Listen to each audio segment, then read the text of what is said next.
నమస్తే welcome to YSM news. Congress party రాష్ట్రాన్ని నా కుటుంబాన్ని చీల్చిందని పెద్ద మాటలు మాట్లాడారు జగన్ అన్నగారు.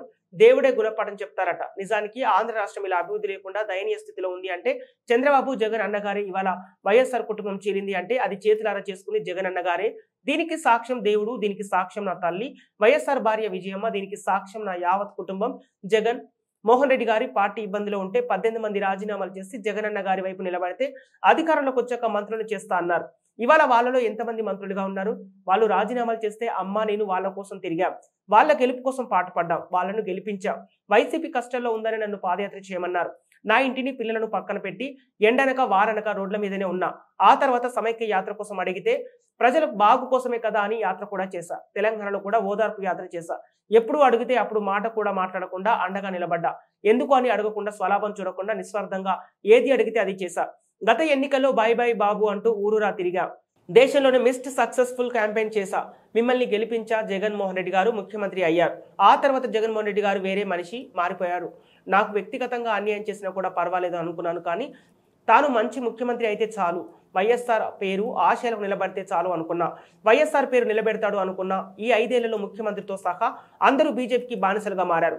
బీజేపీకి ఒక్క ఎమ్మెల్యే లేడు, ఎంపీ లేడు. అయినా ఏపీలో బీజేపీ రాజ్యం ఏలుతోంది. జగన్ గారు ఆయన పార్టీని, రాష్ట్రాన్ని బీజేపీ దగ్గర తాకట్టు పెట్టాడు.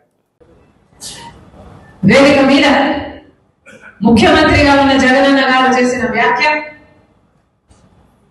కాంగ్రెస్ పార్టీ ఆంధ్రప్రదేశ్ని చీల్చింది, నా కుటుంబాన్ని చీల్చింది, దేవుడే గుణపాఠం చెప్తాడు అని పెద్ద మాటలు మాట్లాడారు.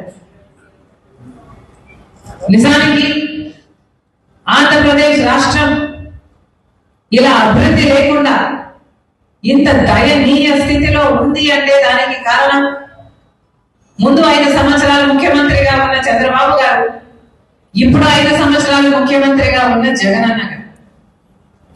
ఈరోజు రాజశేఖర రెడ్డి గారి కుటుంబం చీలింది అంటే అది చేతులారా చేసుకున్నది జగనన్న గారు.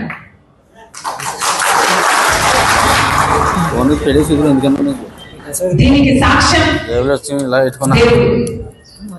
దీనికి సాక్ష్యం నా తల్లి విజయమ్మ, రాజశేఖర రెడ్డి గారి భార్య. దీనికి సాక్ష్యం నా యావత్ కుటుంబం.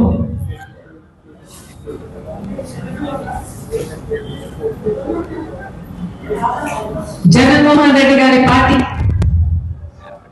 ఇబ్బందుల్లో ఉంటే 18 మంది ఎమ్మెల్యేలు ఆ రోజు రాజీనామాలు చేసి జగనన్న వైపు నిలబడితే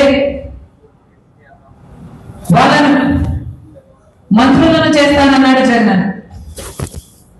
ఈరోజు వాళ్ళలో ఎంతమంది మంత్రులుగా ఉన్నారు? వాళ్ళు రాజీనామాలు చేస్తే అమ్మా నేను వాళ్ళ కోసం తిరిగాను, వాళ్ళ గెలుపుకు పాటుపడ్డారు, వాళ్ళను గెలిపించారు. ఆ తర్వాత వైసీపీ పార్టీ ఇబ్బందుల్లో ఉంది అని నన్ను పాదయాత్ర చేయమంటే నా ఇంటిని, వాటిని అన్ని పక్కన పెట్టి నా బిడ్డల్ని సైతం కాదనుకుని ఎండనక వాననక వేల కిలోమీటర్లు నెలల తరబడి రోడ్డు మీదనే పడుకుని 3200 కిలోమీటర్లు పాదయాత్ర చేసింది రాజశేఖర రెడ్డి.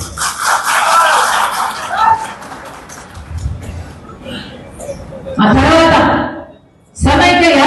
సమైక్య ఆంధ్ర కోసం యాత్ర చేయమని అడిగితే మన ప్రజల బాగు కోసం కదా అని ఆ యాత్ర కూడా చేశారు. తెలంగాణలో ఓదార్పు యాత్ర, రాజశేఖర రెడ్డి గారు చనిపోయిన కుటుంబాలు పరామర్శించడం, అది కూడా చేశారు. ఎప్పుడు అవసరం వస్తే అప్పుడు వారికి అండగా నిలబడ్డారు. ఏది కావాలని అడిగితే మాట్లాడకుండా, ఎందుకు అని అడగకుండా, స్వలాభం చూసుకోకుండా, నాకేమిటి అని ఆలోచించకుండా నిస్వార్థంగా మీకోసం ఏది అడిగితే అది చేశారు. ఆఖరికి మొన్న ఎన్నికలు బాయ్ బాయ్ బాబు అనే క్యాంపెయిన్ అసలు అది దేశంలోనే మోస్ట్ సక్సెస్ఫుల్ క్యాంపెయిన్ ఆ ఎలక్షన్. మీ గెలుపు కోసం ఊరూరు తిరిగారు. క్యాంపెయిన్ చేసి గెలిపించారు. జగన్మోహన్ రెడ్డి గారు ముఖ్యమంత్రి అయ్యారు. ముఖ్యమంత్రి అయిన రోజు నుంచి జగన్మోహన్ రెడ్డి గారు వేరే మనిషే మారిపోయాడు. అయినా సరే నాకు వ్యక్తిగతంగా అన్యాయం చేసినా కూడా పర్వాలేదు, తాను మంచి ముఖ్యమంత్రి అయితే చాలు, రాజశేఖర రెడ్డి గారి పేరు నిలబెడితే చాలు,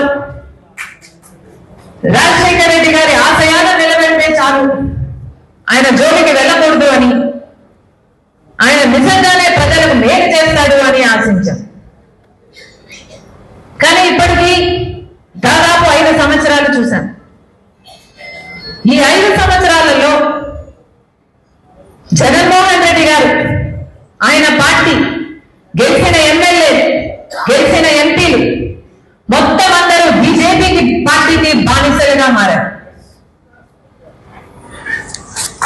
బీజేపీ పార్టీకి ఒక్క ఎమ్మెల్యే గెలవలేదు, ఒక్క ఎంపీ కూడా గెలవలేదు. అయినా కూడా ఈరోజు రాజ్యం ఏలుతున్నది మన రాష్ట్రంలో ఏ పార్టీ అని చూస్తే అది బీజేపీ పార్టీ.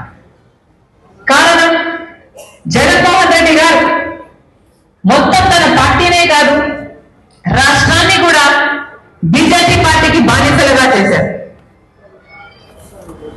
కాంగ్రెస్ పార్టీ 5 సంవత్సరాలు స్పెషల్ స్టేటస్ అంటే చంద్రబాబు గారు లేదు 10 సంవత్సరాలు కావాలి అన్నారు. బీజేపీ పార్టీ లేదు 10 సంవత్సరాలు ఇస్తాను అన్నారు.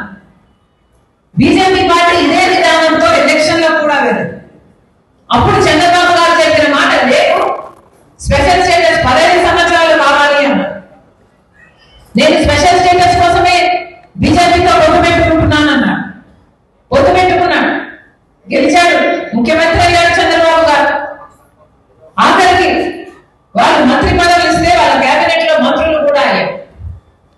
స్పెషల్ స్టేటస్ కోసమే పొత్తు పెట్టుకుంటున్నాను బీజేపీతో అని చెప్పిన చంద్రబాబు గారు ఆ తర్వాత అసలు స్పెషల్ స్టేటస్ గురించి ఈయన మాట్లాడడం కాదు కదా, ఎవరైనా ఉద్యమాలు చేస్తే కూడా వాళ్ళ మీద కేసులు పెట్టారు, వాళ్ళని జైల్లో పెట్టాడు చంద్రబాబు.